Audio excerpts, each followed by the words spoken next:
Warning. The following video contains something known to many as an opinion. This opinion is exclusive to the video's owner, Zalion, and while it may not be completely correct in some ways, it is still, at the end of the day, an opinion. With that out of the way, please enjoy.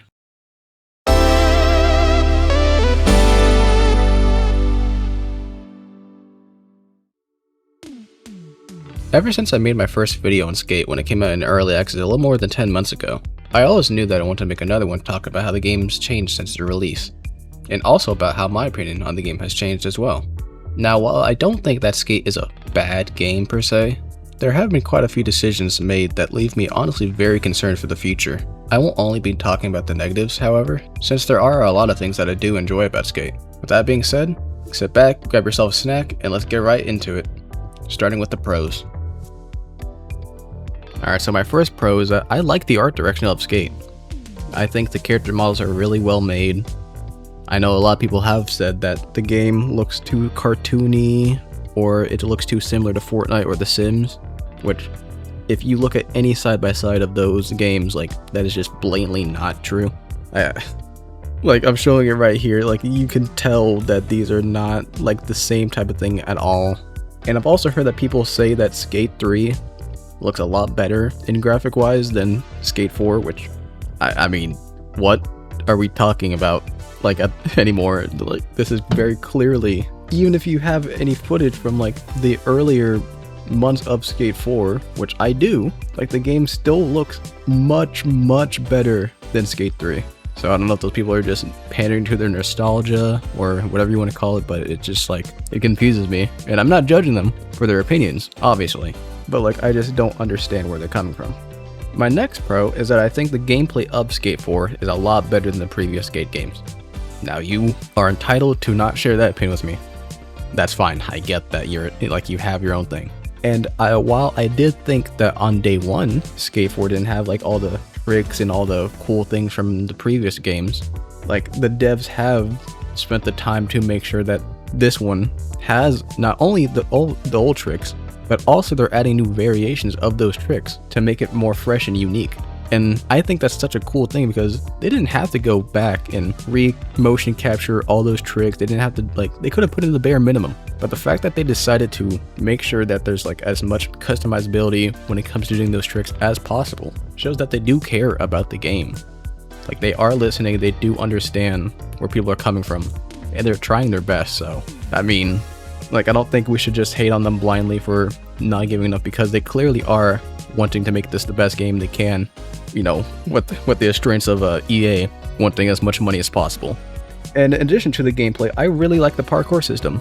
I love being able to climb buildings. I love going around, like, swinging and like rolling around, because like it has like a lot more fun. Like, you could, there's like a lot more areas you can go to, and it just, like, it gives you more freedom in the world, so you could like climb a building and then like put a ramp down and then go to like another building. It's like it's just a lot more fun than I think just running around, climbing a few things, and then like doing some like fly glitch to go to some place when you could just spend the time to climb a building and like you get rewarded for your efforts. So, and also people who complain that Skate 4 isn't realistic enough for them, do you not remember in Skate 3 when people would do all those speed glitches and all those things to get any form of cool trick?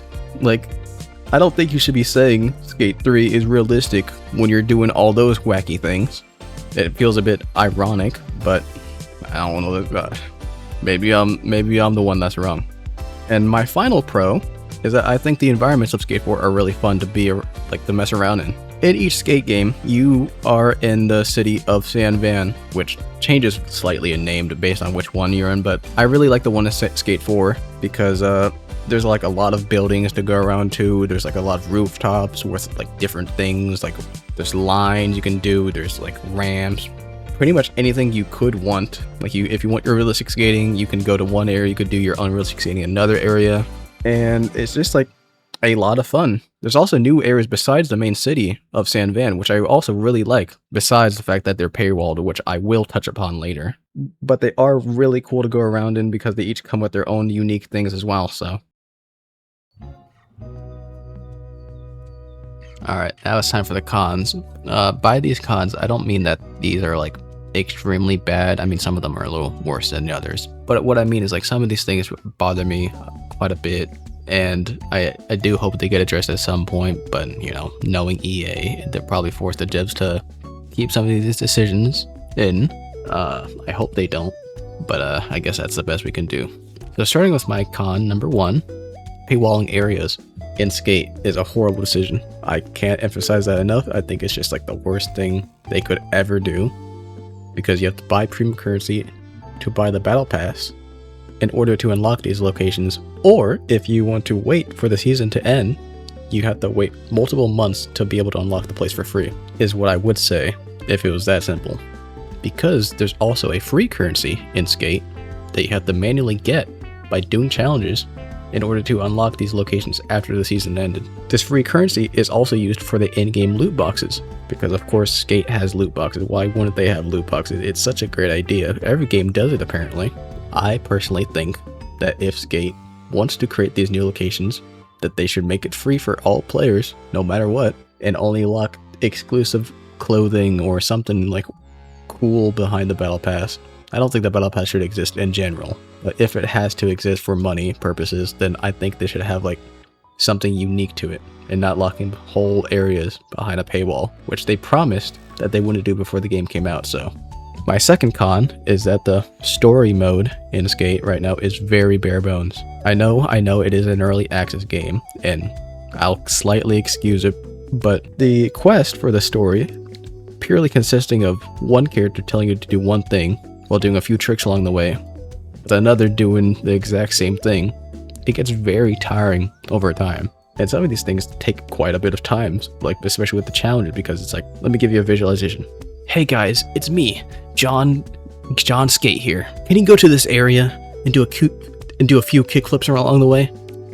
And then after you do that, can you go do this challenge, which consists of a few more flips? Alright. Here's my best friend, Joe Skate. How's it going, guys? It's me, Joe Skate. Can you go to all the other side of the map and do a few more tricks? But this time, you gotta get a certain amount of tricks before you can progress through the story. Alright, thanks for doing my challenges. This is Joe Skate signing out, and I'm here to bring you my famous friend, John Celebrity. How's it going, guys? It's me, Joe Celebrity. You know me from that one thing. I did a few tricks that one time. Anyways, can you do the exact same thing the other two told you to do? Thanks, man. Hey, it's me, I'm the quirky AI. Funny joke. Funny haha joke. You're laughing at this joke. This is meant to be. But yeah, like I said, I know that this game isn't early access right now, but like having PNGs and subtitles of a character talking to me is not as thrilling as seeing like an actual cutscene or like something I have to like work for. It's like I do the same thing for barely any free currency, and like I get a t-shirt that like I think looks good, but then it has like a logo on it, so it ruins the whole flow of it, and I just don't feel like using it. So yeah. And speaking of clothes, I think the cosmetics suck in Skate, because all of the free ones are nothing of note, but all the good ones are either locked behind the battle pass or the in-game store behind premium currency that you have to buy. And it's also extremely overpriced. So, for instance, if you want to buy a really cool jacket, it looks so nice, it's so detailed and whatever. You have some of the clothing cost 800 Sandvan bucks, the equivalent of $8. The battle pass, the basic battle pass without any extra tiers, costs $10. And not only that, but there are certain cosmetics locked behind bundles that cost upwards of $40 to $50. I don't know what executive at EA thought this was a great idea. I'm sure people will buy it. I don't have the money to buy multiple money packs in Skate. I'm sure this is probably made for the YouTubers to review it, but they probably get it for free anyway. I'm not one of those YouTubers who can just throw my entire wallet at a game because I think it's very funny and quirky. I haven't even spent money on the battle pass, which leads to con number 3. When Skate first came out, I already wasn't eager for the battle passes because I knew it was gonna be like that's all it's for. It's just for money. However, the old battle passes up to season 3 used to give you free premium currency, which is great. Like, it was good that the game gave you free money. You could save the Sand Van bucks to buy the next battle pass, and that's what I did until season 3. I finally had enough to buy the battle pass, and then I find out in season 4 that the game doesn't give you any premium currency in the battle pass for free anymore. So in order to get enough money to get the next battle pass, you have to buy it. So too bad, so sad, if you grind enough money for the last one like I did, because now you can't get any more money to get the next few ones. Give us money, thank you. What con number am I on? I think I'm like on. Oh yes, okay. Yeah, I'm on con number 5. Con number 5. Skate has these seasonal events, which at the start I thought were very fun. Like they'd have these Halloween events where they had like pumpkins around and like the spooky things, spiders, whatever, and it was very cool at first. But when you play enough of these seasonal events, you just realize that either they're just in the little community parks around the map, which consists of 3 locations across the entire map. Everywhere else just has like a few decorations, but then you have to go to these 3 specific spots to do more challenges for event currency, which at the start of the game didn't give you enough to buy everything. They've worked on it now, sure, but now these only affect the community parks as well as the new paywalled locations that you have to pay money for to go to. It just all of my problems with Skate revolve with the issue that they just need money, they want money, so they lock everything that could be fun or good or different for the player experience is locked behind a paywall. Any type of unique clothes is behind a paywall. Every season location so far has been locked behind a paywall. So I'm scared for whenever they bring back, like, say something from the Skate 3 map or Skate 2 map or whatever, that's going to also be behind a paywall, even though they promised before the game even launched that it would be free. And if these devs have lied for something so big as that, how am I going to trust that they won't do it again? Again, I know Skate is in the early access game right now, but that doesn't mean that they can do all these scummy business practices, because it doesn't help their case at all. Like, I have faith, I have hope that the game flourishes and like lives for like years, but like if they keep making these decisions, I don't know where it'll go. And I doubt anyone at Full Circle or EA is gonna see this. I mean, EA definitely doesn't care with all the shareholder or whatever, but like I'm hoping if someone from Full Circle sees this, please at least tone down the microtransactions. I shouldn't have to give you money constantly for a free-to-play game, but now it just feels like pay to play. Like, if you wanted to make a game with all these things, I would have been fine waiting additional years just for the game to come out in like a better state. Like, I'm glad that they take the feedback and like add new tricks and new whatever, but like, it's so concerning. Like, I'm so concerned for the future of this game. Like, I care about it. I like playing it with my friends. But if you have something like this and you just feels like there's no communication sometimes, then how are players going to enjoy it? Anyways, thank you all so much for watching the video. I hope you enjoy. I know this took a while to come out. I'm really sorry. I just got busy with college. I got busy with work. It was just a lot of things.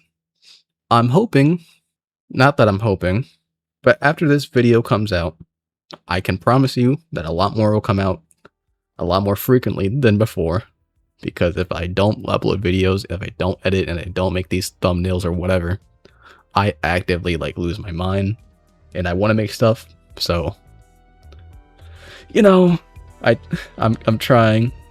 I hope you guys can appreciate that. But with that being said, my name is Alex, also known as Alien, and I'll see you in the next one. Have a great one. Bye.